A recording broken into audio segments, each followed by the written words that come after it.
Hello my dear students, हम electrostatics का question number 13 discuss कर रहे हैं। ये सभी PYQs हैं।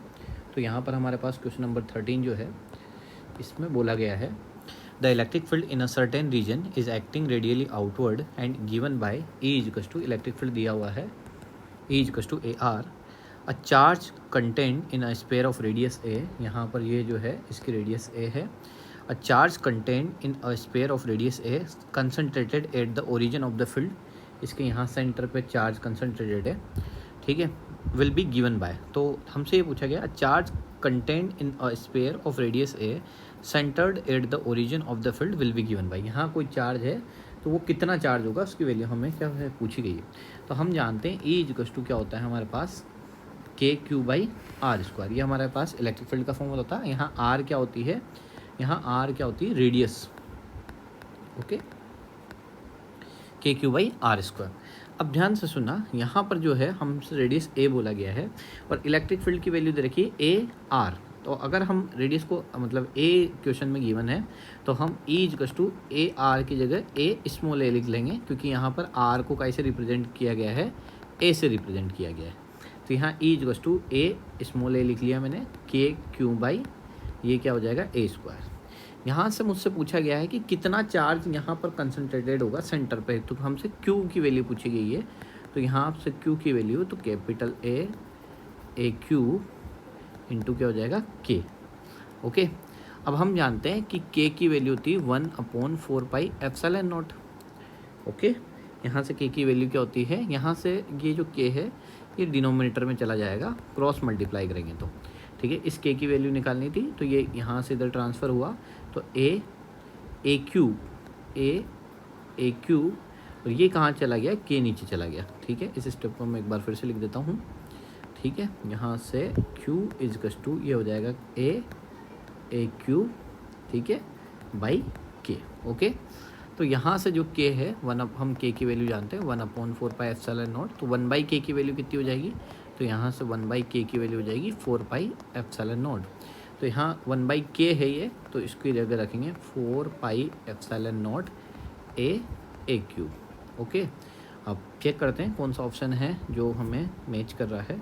ऑप्शन नंबर 4 जो है वो यहाँ से हमें मैच कर रहा है, इसलिए इसका आंसर कितना हो जाएगा, ऑप्शन नंबर 4, ओके। बढ़ते हैं नेक्स्ट क्वेश्चन की तरफ। ये है हमारा क्वेश्चन नंबर 14, ठीक है। तो क्वेश्चन नंबर 14 की तरफ बढ़ते हैं। क्वेश्चन नंबर 14 जो है ये मोस्ट इंपॉर्टेंट क्वेश्चन है, इसको ध्यान से समझना।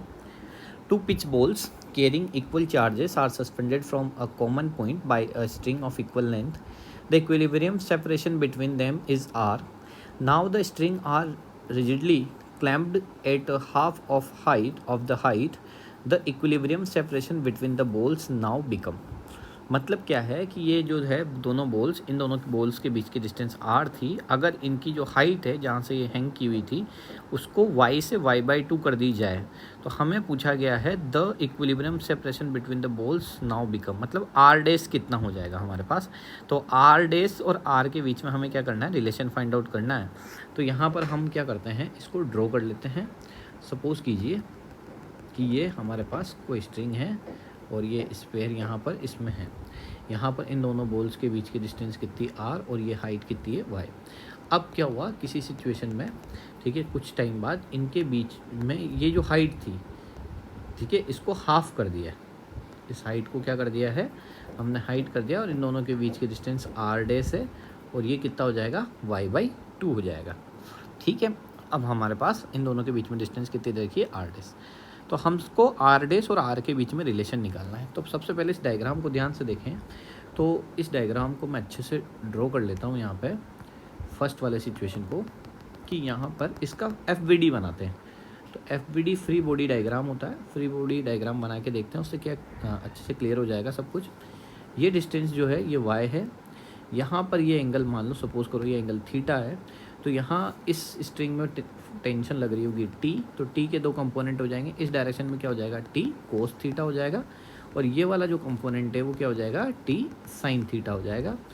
और इधर ध्यान से सुनना, इधर जो है ये T कोस थीटा को बैलेंस करने के लिए इधर कौन सा फोर्स लग रहा होगा, एक इलेक्ट्रोस्टैटिक फोर्स लग रहा होगा जिसे एफ ई से रिप्रेजेंट कर रहा हूँ, और नीचे जो है टी साइन थीटा को कौन बैलेंस कर रहा होगा, एम जी। ये हमारा क्या हो गया, फ्री बॉडी डायग्राम हो गया।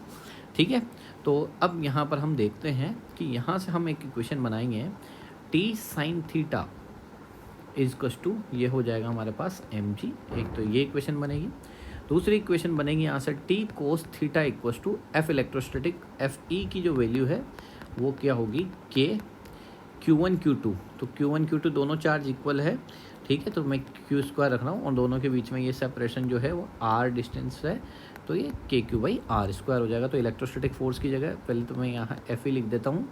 तो टी कोस थीटा और एफ ई की वैल्यू क्या निकाली मैंने, k Q square by r square. इसको इक्वेशन नंबर सेकेंड लिख देता हूँ।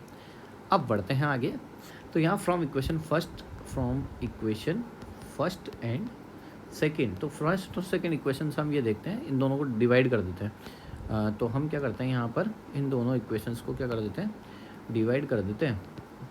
तो यहाँ से T sine theta upon T cos theta equals to क्या हो जाएगा, एम जी बाई के क्यू स्क्वायर। अब ये आर स्क्वायर जो है ये ऊपर ट्रांसफ़र हो जाएगा, तो आर स्क्वायर ऊपर चला जाएगा।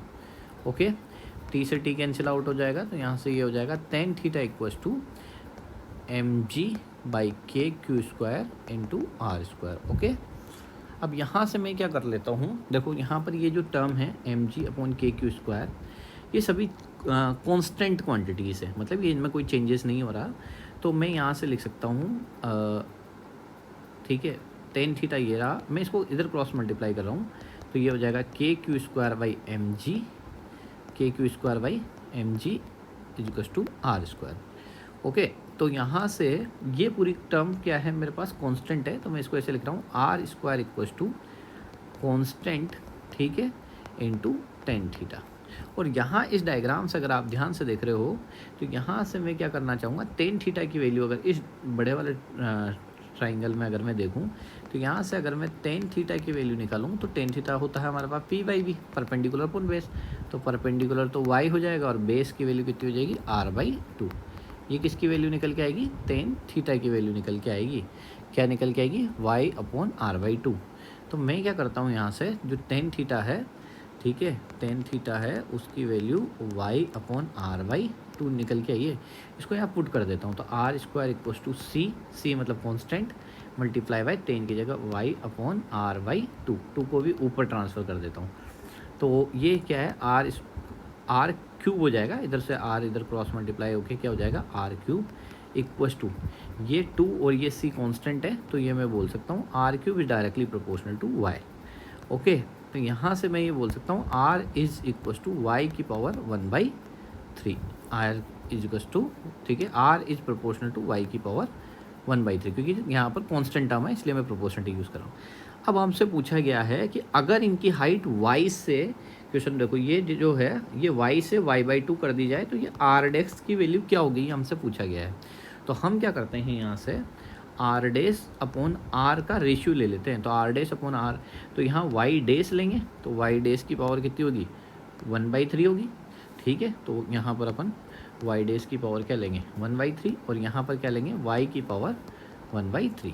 अब हमें पता है कि y और y डेस के बीच में क्या रिलेशन है, कि y डेस इक्वस टू क्या है, y/2, ये हमें क्वेश्चन में गिवन है। ठीक है, यहाँ पर ये सिचुएशन दे रखी है। तो यहाँ पर हम क्या कर रहे हैं, r dash upon r equals to y dash की वैल्यू क्या है, y/2 की पावर 1/3, और यहाँ y की पावर क्या लिखेंगे, 1/3।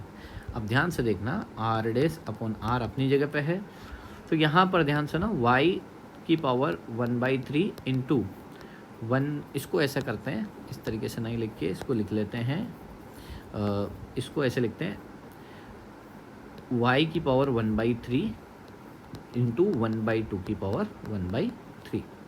ओके, तो यहाँ से हम ये बोलेंगे, और यहाँ डिनोमीटर में भी y की पावर 1/3 है, y की पावर 1/3 से ये कैंसिल आउट, तो r डैश अपॉन r इजकस टू 1/2 की पावर 1/3। तो यहाँ से हम बोल सकते हैं कि r dash equals to r into 1/2 बोल, r इंटू 1/2 की पावर 1/3 बोल सकता हूँ मैं। तो इसको ये भी बोल सकता हूँ r dash upon r upon cube root of 2। 1/3 power है ना, तो इसको क्यूब रूट बोलेंगे, और अपॉन में है तो आर डैश अपॉन आर, ठीक है, क्यूब रूट ऑफ 2, ठीक है। तो कौन सा ऑप्शन मैच कर रहा है यहाँ, हमारा ऑप्शन नंबर फर्स्ट मैच कर रहा है। ये थोड़ा सा बड़ा क्वेश्चन है, तो आप चाहें तो इसका पूरा स्टार्टिंग से स्क्रीनशॉट ले सकते हैं, ठीक है।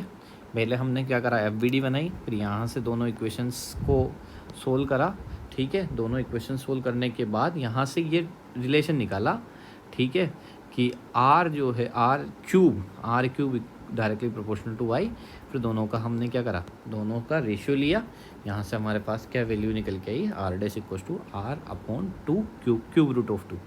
ओके, आई होप आपको क्वेश्चन समझ में आया होगा। ये इंपॉर्टेंट क्वेश्चन है, क्वेश्चन नंबर 14। ओके, बढ़ते हैं नेक्स्ट क्वेश्चन। तो नेक्स्ट क्वेश्चन जो है क्वेश्चन नंबर 15, ठीक है। क्वेश्चन नंबर 15 क्या बोलता है, what is the flux through a cube of side A if a point charge q is at one of its corner. देखो ये गॉस थ्योरम पे बेस्ड क्वेश्चन है, ठीक है। यहाँ पर हमारे पास कोई what is the flux through a cube, कोई क्यूब है, सपोज करो ये क्यूब ले लेते हैं, ठीक है, और इसके इस एक कॉर्नर पे मतलब हमने कोई चार्ज रख रखा है, ठीक है। हमसे पूछा है what is the flux through a cube of side A, इसकी साइड क्या है A, if a point charge Q is at one of its corner. तो देखो हमें पता है कि हम जानते हैं कि किसी भी क्लोज सरफेस से जो टोटल चार्ज इनक्लोज होता है वो Q by epsilon not times होता है। अब यहाँ पर हमें गॉसियन सरफेस बनानी होती है, तो इससे इसको बाउंडेड करते हुए मतलब अपने को क्या करना पड़ेगा, एक क्यूब बनाना पड़ेगा। तो इस क्यूब के पास में हमें क्या करना पड़ेगा, एक और क्यूब बनाना पड़ेगा इस तरीके से, ठीक है। एक क्यूब तो यहाँ बनेगा, ठीक है, फिर इसके ऊपर भी इस तरीके से, यहाँ पर भी एक, फिर सामने भी एक, मतलब जैसे सपोज कीजिए यहाँ पर है तो ये इस तरीके से 4 क्यूब तो नीचे, और इन्हीं को कवर करने के लिए ऊपर भी, इनके ऊपर भी एक एक क्यूब और बनाओगे तो 4 क्यूब है। इस तरीके से मतलब हमारे को जैसे यहाँ पर है तो 1 2 3 4, ये 4 क्यूब नीचे, और इसके ऊपर एक और 4 क्यूब चाहिए इसको पूरे तरीके से ऐसे कवर अप करने के लिए। तो हमें 8 क्यूब्स की ज़रूरत पड़ेगी। तो यहाँ पर जो टोटल फ्लक्स होगा वो क्या हो जाएगा, क्यूब बाई 8 एप्सिलॉन नॉट, ठीक है। क्यूब बाई 8 एप्सिलॉन नॉट क्यों हुआ ये समझ में आया होगा आई होप, ठीक है। 3D वाला क्वेश्चन है ये, तो यहाँ पर क्या हो जाएगा, ऑप्शन नंबर 4 करेक्ट हो जाएगा, ठीक है। तो आई होप आपको ये क्वेश्चन समझ में आएंगे। Thank you.